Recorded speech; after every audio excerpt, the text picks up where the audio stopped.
결론부터 말씀드릴게요. 보험 전문가들이 하는 조언 대부분 원칙적으로는 맞습니다. 그런데 보험은요, 원칙적으로만 결정하면 내 상황에서는 손해가 되는 선택이 생깁니다. 제가 오늘 드리고 싶은 이야기는 전문가가 틀렸다가 아니에요. 상황을 보지 않고 공식처럼 적용하는 조언이 실제로는 여러분의 돈을 세게 만들 수 있다는 겁니다. 안녕하세요. 보험의 친절한 연지씨 김연지 팀장입니다. 상담 받다 보면 이런 말 정말 많이 들으시죠? 감액 완납하시면 됩니다. 보장 범위가 좁으니 새 걸로 바꾸시죠. 갱신형은 손해예요. 당장 해지하셔야 합니다. 이 말들 듣기엔 시원하고 단순합니다. 그런데 그 조언을 그대로 따라 했다가 몇 년 뒤 그때 왜 그랬지 후회하는 분들도 많습니다. 왜냐면 보험은 상품 문제가 아니라 시점, 건강 상태, 당시 가입 조건, 해지 환급금, 앞으로의 유지 가능성 이 5가지가 엮여서 손익이 갈리는 구조거든요. 그래서 오늘은 맞다 틀리다로 싸우는 영상이 아니라 어떤 조건일 때 이 조건이 이득이고 어떤 조건일 때 손해인지를 현실 기준으로 정리해 드리겠습니다. 오늘 다룰 건 딱 3가지입니다. 감액 완납, 일단 줄이고 살리자가 진짜 유리한 경우 대 더 손해인 경우. 두 번째, 보장 범위가 좁아서 갈아타기, 새로 가입이 이득인 케이스, 절대 건드리면 안 되는 케이스. 세 번째, 갱신형 해지, 손해라는 말만 믿고 해지하면 큰일 나는 구조. 지금 이 3가지 중 하나라도 고민 중이라면 오늘 영상 끝까지 보세요. 보장 유지가 정답인지 조정이 정답인지 갈아타야 하는지 판단 기준을 갖고 나가실 수 있게 만들어 드리겠습니다. 그럼 궁금하신 분들은 오늘 영상 꼭 끝까지 시청해 주시고요. 좋아요와 구독은 영상 제작에 큰 힘이 됩니다. 본 광고는 손해보험 광고 심의 기준을 준수하였으며 유효기간은 심의일로부터 1년입니다.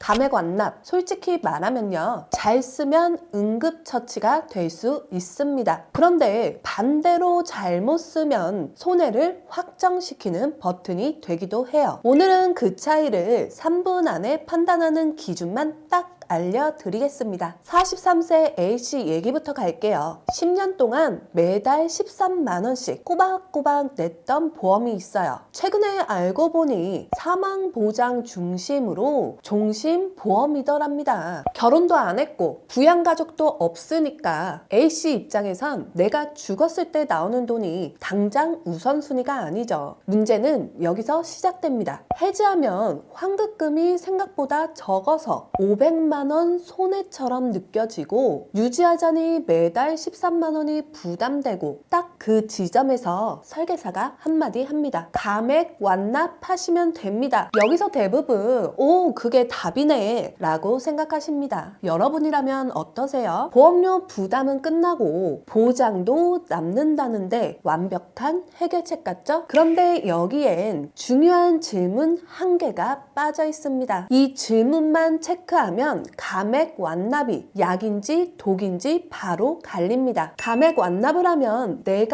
포기하는 돈은 얼마인가? 감액 완납의 구조를 딱 20초만 이해하면 됩니다. 감액 완납을 한 문장으로 정리하면 이거예요. 내 해지환급금을 미리 꺼내서 앞으로 낼 보험료를 대신 내는 방식. 조금 더 쉽게 비유하면 내 통장에서 돈을 빼서 보험료 자동이체를 미리 내는 겁니다. 그래서 겉으로는 보험료 0원처럼 보이지만 실제로는 내 돈으로 납입을 끝내버린 것이죠. 여기까지는 사실 좋다, 나쁘다 말할 수 없어요. 문제는 다음입니다. 내가 무엇을 포기하고 무엇을 얻는지를 숫자로 보는 거죠. 구조는 복잡하지 않아요. 딱 2단계입니다. 예를 들어 볼게요. 사망보험금 1억 원짜리 종신보험이 있습니다. 여기서 절반을 해지하면 어떻게 되냐면요. 사망보험금은 5천만 원으로 줄고 보험료도 절반으로 줄어듭니다. 그리고 해지한 만큼의 해지의 환급금을 받게 되죠. 감액 완납은 여기서 한 발 더 나아간 방식입니다. 방금 받은 그 해지 환급금으로 앞으로 낼 보험료를 한 번에 내버리는 것. 그러면 겉으로는 이렇게 보이죠. 보험료 납입 끝, 보장, 유지. 그래서 많은 분들이 여기서 안심합니다. 그런데 본질은 달라요. 감액 완납은 환급금을 미리 꺼내 쓰는 거라서 결국 해지 손해가 그 순간 확정되는 구조입니다. 겉으로는 깔끔해 보이지만 실제로는 내 돈의 일부를 빼서 보험료를 대신 낸 거죠. 여기서부터가 진짜 중요합니다. 감액 완납이 위험해지는 순간은 딱 하나예요. 문제를 해결하는 게 아니라 문제를 가린 채 손해를 확정할 때. A씨 이야기로 다시 돌아가 볼게요. A씨가 고민했던 건 사실 딱 두 가지였죠. 지금 내게 필요 없는 보장에 돈이 너무 많이 나간다. 해지하면 손해가 커서 결정을 못하겠다. 감액 완납은 이 두 문제를 해결한 것처럼 보입니다. 보험료 부담이 끝나니까요. 하지만 실제로는요. 필요 없는 사망 보장 구조는 그대로 남아있고 부분 해지로 인한 손해는 이미 확정돼요. 즉, 겉으로는 괜찮아 보여도 문제를 해결한 게 아니라 손해를 확정하면서 결정을 미룬 선택이 될 수 있다는 거죠. 그럼 언제 감액 완납이 의미가 생길 수 있느냐? 저는 예를 딱 두 가지로 봅니다. 좋은 계약인데 지금 형편이 너무 어려운 경우, 이럴 땐 보장 금액을 조금 줄이더라도 계약을 살려두는 게 현실적인 선택일 수 있어요. 해지 또는 연체로 계약이 깨지는 걸 막는 응급처치라 할 수 있죠. 두 번째, 해지하면 같이 사라지는 핵심 특약 조건이 있을 때, 예를 들어 오래된 종신보험 안에 특정 특약이 붙어 있어서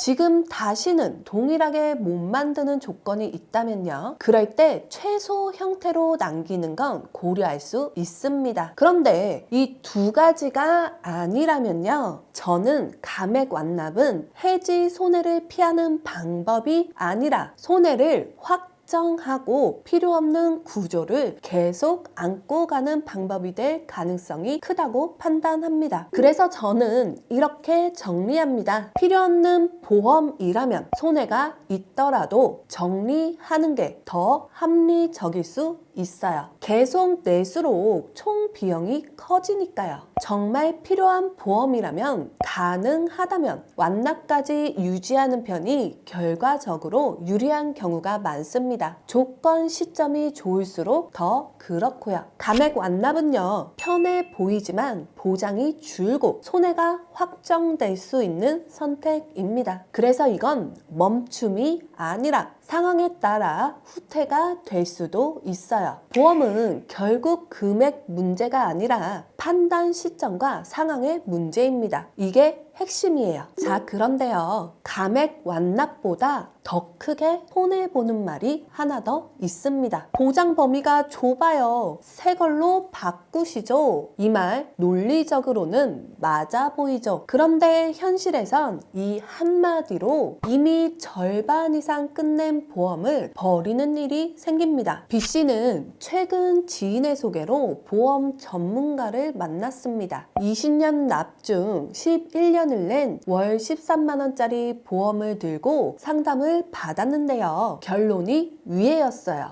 해지하셔야 합니다. 보장 범위가 너무 좁아요. 특히 뇌, 심장 보장이 뇌졸중과 급성 심근경색에만 들어있어서 요즘 가입하는 뇌혈관, 심혈관 특약에 비해 범위가 작다는 거였죠. 그리고 새로 제안받은 상품을 보니까요. 보험료는 비슷한데 보장 범위는 훨씬 넓어 보였습니다. 그래서 B씨는 결국 기존 보험을 해지하고 새 보험으로 갈아탔습니다. 갈아탑니다. 여기까지 들으면 여러분도 이렇게 생각하실 거예요. 보험료 비슷하면 범위가 더 넓은 거로 갈아타야지. 그런데 뭐가 문제일까요? 이 장면에서 사람들이 빠지는 착각이 3개 있습니다. 먼저 범위가 왜 좁아 보이는지부터 정리해 볼게요. 뇌 쪽을 예로 들면요. 뇌출혈 진단비는 약 8%, 뇌졸중 진단비는 약 65.9%, 그리고 전체를 포함하는 뇌혈관 진단비가 100%입니다. 심장도 비슷합니다. 급성 심근경색 진단비가 약 7%, 허혈성 심장질환 질환이 57%, 심혈관 질환 전체는 91% 정도죠. 숫자만 보면 이렇게 결론 나요. 뇌졸중, 심근경색은 너무 좁다. 넓은 걸로 바꿔야 한다. 그런데 여기부터 착각이 시작됩니다. 첫 번째 착각은 보험료 비교 방식이에요. 보험료는 전체 금액으로 비교하면 안 됩니다. 특약별 단가로 쪼개서 봐야 해요. 예를 들어 뇌혈관 1,000만 원이 월 10,000원이라고 해볼게요. 그럼 같은 구조에서 뇌졸중 1,000만 원이 6,000원 이하면 이미 그 당시 기준에서 충분히 합리적인 단가일 수 있습니다. 특히 10년 전 가입이면요. 그때의 나이, 인수 조건 때문에 단가가 더 좋았을 가능성이 높습니다. 두 번째 착각은 납입 기간입니다. B씨는 이미 11년을 냈어요. 즉 앞으로 9년만 더 내면 끝나는 구조죠. 그런데 새로 가입하면요. 대부분 다시 20년 납을 새로 시작합니다. 월 보험료가 비슷해도 총 납입 금액은 크게 달라지는 거죠. 그래서 새 보험이 압도적으로 유리한 수준이 아니라면 기존 계약을 유지하는 게 더 합리적인 케이스가 정말 많습니다. 세 번째 착각은 질병의 핵심도, 치명도를 빼먹는 겁니다. 뇌졸중과 급성 심근경색은 2대 질병 중에서도 실제로 중증으로 크게 돈이 들어가기 쉬운 축에 들어가요. 2022년 기준 뇌졸중 입원 환자 1인당 평균 진료비는 약 1,590만 원, 심근경색 치료 중 하나인 관상동맥 우회술은 약 1,000만 원 수준이죠. 즉 보장 범위가 좁더라도 핵심 질병을 확실히 커버한다면 그건 여전히 가치 있는 보장인 겁니다. 즉 넓이도 중요하지만 핵심 질병을 얼마나 깊게 커버하느냐, 이것도 같이 봐야 합니다. 그럼에도 많은 설계사들이 보장 범위가 좁으니 바꾸셔야 한다고 말합니다. 그 말 무조건 틀린 말은 아니죠. 하지만 맞는 말도 아닙니다. 보장의 범위도 중요하겠지만 보장의 가치 그리고 가성비가 역시 중요하니까요. 저는 이 순서로 정리합니다. 첫 번째, 기존 특약의 단가를 먼저 쪼개서 계산하자. 두 번째, 남은 납입 기간 대 새 납입 기간을 비교해라. 월보험료 비슷은 의미 없습니다. 총 납입 금액으로 다시 보세요. 세 번째, 핵심 질병을 깊게 커버하는지 확인. 범위 넓히다가 핵심이 얇아지는 설계가 종종 나옵니다. B씨 케이스를 한 문장으로 정리하면요. B씨가 예전에 가입한 뇌졸중, 급성 심근경색 특약이 단가가 좋고 납입이 절반 이상 끝났고 핵심 질병을 깊게 커버한다면 보장 범위가 좁다. 이 한마디로는 함부로 해지하면 안 되는 케이스가 됩니다. 반대로 불필요한 특약이 너무 많고 구조상 정리가 안 되고 유지 가치가 낮다면 그때는 새로운 설계가 더 나은 선택일 수 있습니다. 여기서 더 위험한 말이 마지막으로 하나 남아 있습니다. 갱신형은 손해예요. 당장 해지하세요. 이 말은 논리적으로 맞을 때가 많습니다. 그런데요, 잘못 적용하면 보장을 잃고 다시는 같은 조건으로 못 돌아오는 케이스가 생깁니다. 다음 챕터에서는 갱신형을 해지해도 되는 경우와 해지하면 안 되는 경우를 딱 두 가지 기준으로 정리해 드릴게요. 38세 C씨는 요즘 일이 손에 잡히지 않습니다. 며칠 전 유방암 진단을 받았기 때문인데요. 그런데 C씨를 더 무겁게 만드는 건 6개월 전 보험 리모델링이었습니다. C씨는 3년 동안 납입하던 20년 갱신형 암보험 1억을 해지하고 대신 비갱신형 암진단비 3천만 원으로 새로 가입했습니다. 상담 내용은 완벽히 논리적이었죠. 갱신형은 보험료가 계속 오르고 100세까지 내야 하니까 결국 비갱신형이 더 효율적입니다. 틀린 말이 아닙니다. 그런데 막상 암진단을 받고 보니 해지했던 그 1억 보장이 팔자마자 폭등한 아파트처럼 크게 느껴진 겁니다. 여기서 중요한 건 이거예요. 갱신형 대 비갱신형 공식은 단순합니다. 갱신형 보험료가 오른다. 비갱신형 비싸도 일정 기간만 내면 끝난다. 그런데 이 공식엔 전제가 딱 하나 있어요. 보험금이 안 나올 때만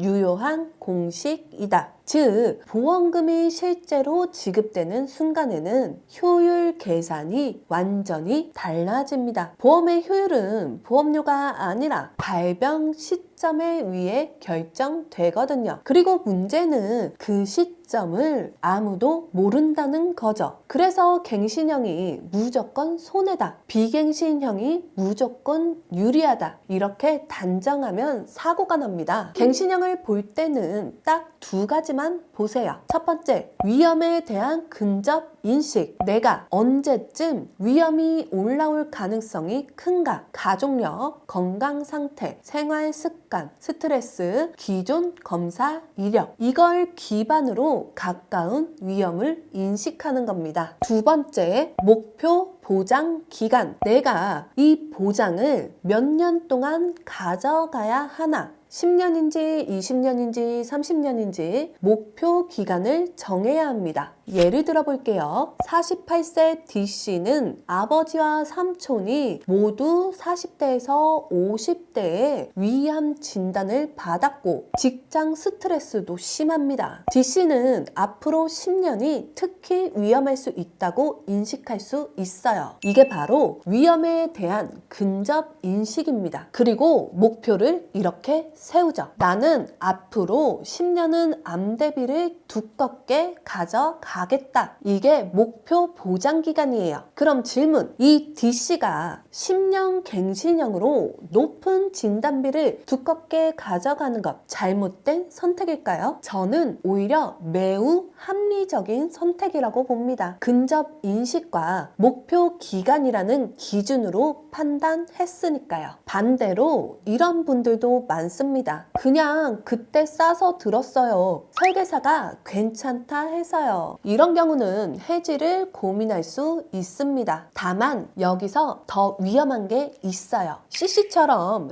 해지하고 나서 질병이 생기면 그건 되돌릴 수가 없거든요. 그래서 갱신형 리모델링은 순서가 생명입니다. 먼저 바꾸려는 비갱신형 대체 플랜을 인수 가능 여부까지 확인합니다. 승낙이 확정된 뒤에 기존형 갱신을 정리합니다. 필요하면 일부만 남기는 방식도 검토하셔야 해요. 이때 기존 갱신형을 없앨지 줄일지는 아까 말한 두 가지 기준, 근접 인식, 목표 기간으로 결정합니다. 정리하면요. 갱신형은 보험료가 오르니까 무조건 바꿔야지가 아니라 내 위험이 가까운지 그리고 몇 년을 두껍게 가져갈지로 판단해야 합니다. 보험의 가치는 보험료가 아니라 시점에 있습니다. 갱신되더라도 지금의 상황에 맞는 설계라면 그게 바로 합리적인 보험이에요. 지금 가지고 계신 갱신형도 갱신형이라서 해지가 아니라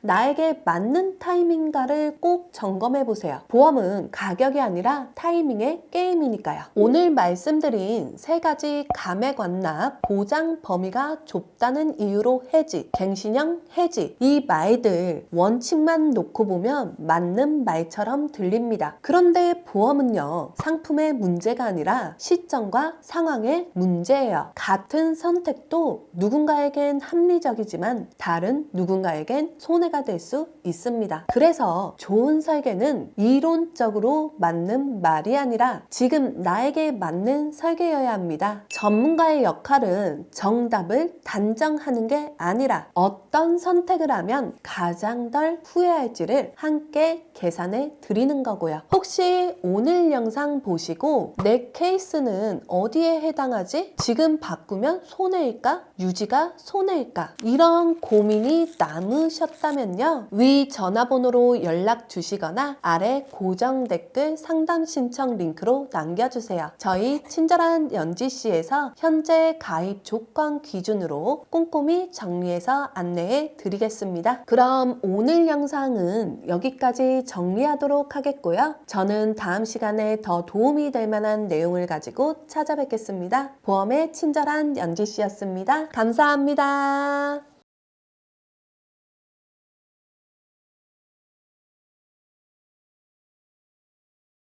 본 광고는 손해보험 광고 심의 기준을 준수하였으며 유효기간은 심의일로부터 1년입니다.